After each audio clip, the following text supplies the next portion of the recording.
So one of the issues when we're working in diverse organizations is the issue of inclusivity.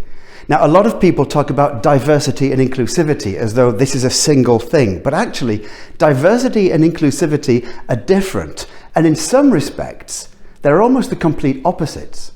So diversity talks about the people in an organization, the people we work with. Inclusivity asks, what are we going to do about that? Now, here's where the opposites comes in. Diversity is about the differences between the people in an organization.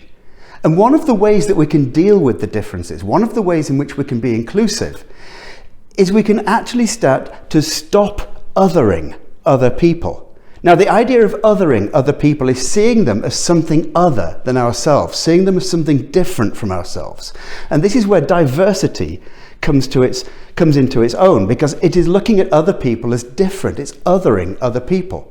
One of the things we can do to deal with this, of course, is to stop treating the organizations we work in as organizations. Stop treating them as structures. Stop looking at the work we're doing as processual and processes, and start looking instead at the people we work in as other human beings. And when we look at them as human beings, we start to get to know them. And the more we get to know them, the more we start talking to them, and the more we start understanding who they are, the more we start looking at the connections between themselves and ourselves, the more we start seeing the connectivity, the samenesses that exist rather than the differences that exist. And when we start seeing the samenesses, when we start seeing the similarities that exist between ourselves and the people who we work with, othering them becomes an awful lot harder.